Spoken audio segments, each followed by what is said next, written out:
Good morning, good afternoon, good evening.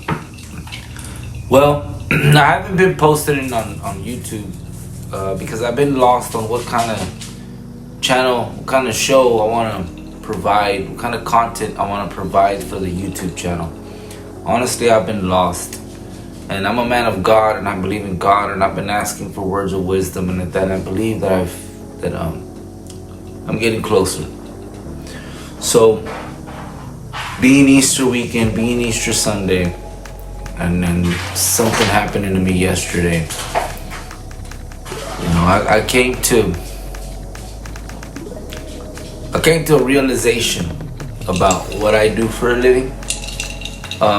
On my LinkedIn, I still have dispatcher, not business owner, not entrepreneur, not CEO, because I'll never forget my roots.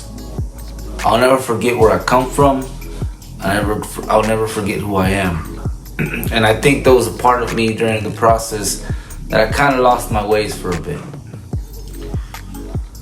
So the new concept I want to bring, it's going to be called Tough Conversations with the Dispatcher. And I'm going to be as brutally honest and polite at the same time as I can about what I'm going to be saying. I believe that words have value, and words also can cause pain and damage. And I choose to be positive about life. I choose to want the better of everyone else. I choose for people to bring out the best in themselves even when they know they can't see it. Because everyone has talent. It's hidden, but everyone has talent. They just need that right nudge, need that right push, need that right word, that phrase. Well, anyways, Tough Conversations with the Dispatcher is going to be about experiences that I personally have encountered and about experiences that I know people have encountered as well. And in our line of work in the trucking industry, it's very, very, very easy for people to get complacent and think, you know, things will never get bad or things are never going to get good.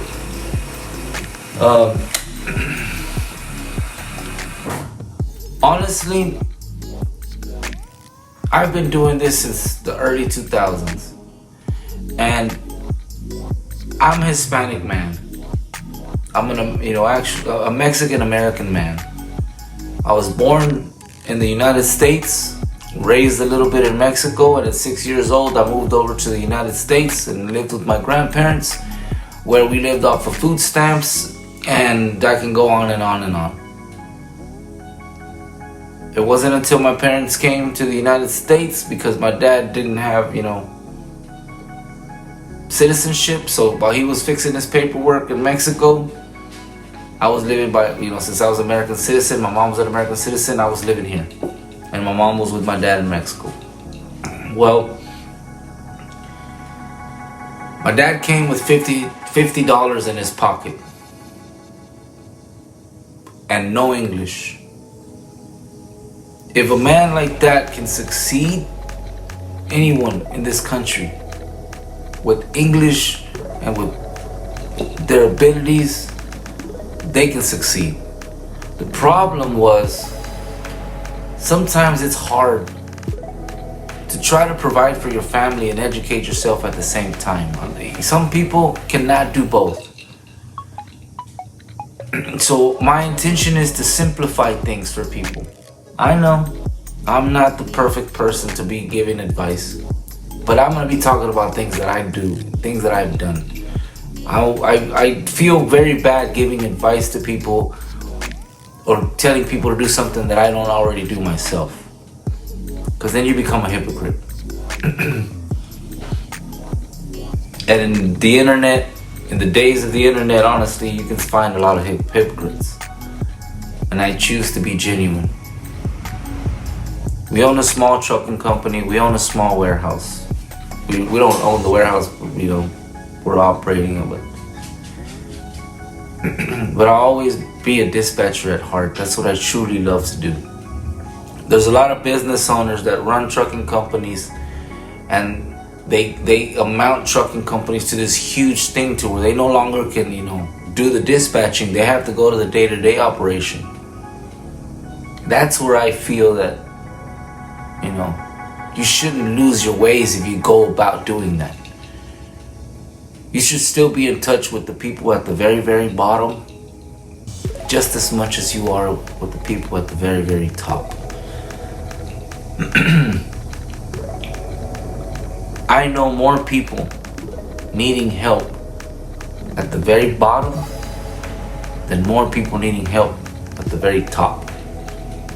In some cases, the people that need help at the top get free advice, free information, but yet the people who are at the very bottom have to pay for information and pay for advice. When I first joined the trucking industry, I didn't know that it was going to be literally hundreds of thousands of dollars, and no one had any financial freedom because they live paycheck to paycheck, or they live week to week or month to month. There's a few that are successful in trucking. I know a few of them. They have stashed back. They're not flaunting. They're not driving Lamborghinis. They're not driving Ferraris. They're driving, a small little car. Because when you get to a level to where you have a lot of money, or you have more money than you thought you ever would, you're not gonna probably... Steve Ballmer, he's an old Microsoft guy. He bought a $25,000 Toyota a while back. That's the equivalent of him paying for something for a penny. Why would you buy a car that's $3 million when you could buy one for a penny that works the same? There's a lot of truck drivers out there that want the biggest and the best truck, the baddest truck. $3,000 payments, $2,000 payments a month, plus insurance. But then sometimes the work just slows down and there's no work. Then you start to panic to pay bills and to do this and to do that. Honestly, that has always been the case in transportation. That's always been the case in transportation. Any owner-operator that I know that is successful has never gone out and bought a $100,000 vehicle. Never. At least a truck. They'll buy a $50,000 truck and hold it for 10 years, 15 years maybe, but they keep up with it. Because they know that a truck should be an asset. The minute you start putting money back to the truck and the truck is broke down, you gotta take it to the shop, you gotta fix this, you gotta fix that. Now it becomes a liability. I've looked for ways to help drivers, and I've come off as arrogant at times. Especially to my own people, the Hispanic people. Believe it or not, Hispanic people sometimes shut me down more than, other races, because they feel that they know more than me because they've been around longer. I've been told by drivers, believe it or not, that they've been driving longer than I've been alive. They're not gonna listen to me because of that. Those are people that are set in their ways that you can't help. If they don't want help, they cannot be helped. We have drivers that are very, very open-minded with business, that have changed throughout the last few years.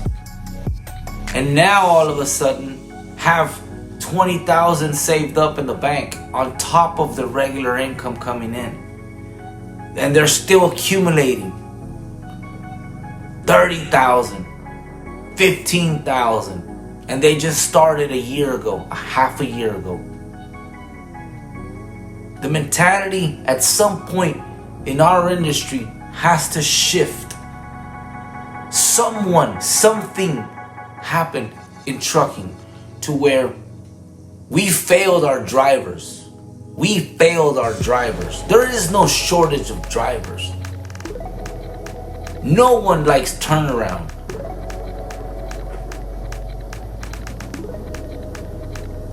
Take care of the drivers that you have, but you can't take care of them only financially. You have to breathe life into them. Teach them about finance. Teach them economics. If they don't want to walk in the door and learn that, that's fine. Sooner or later, people will start gathering and they'll start talking about it. And when one is starting to be successful, there's going to be a few little haters that you're probably going to have to weed out. But then there's going to be more people joining in that crowd and more people wanting to be successful like them. You know how many truck drivers I know have better personal vehicles than the truck that they're currently working with to make them money?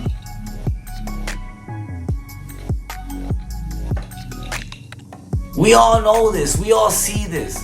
I know truck drivers with $300,000 houses, but yet their truck is worth $10,000 and it's from 1955. I mean, you can't expect. In some cases, I've seen one where a driver had a 1982, I believe, 1980 something vehicle, where it was spotless. The safety director found nothing on that truck. One in my whole entire life. One.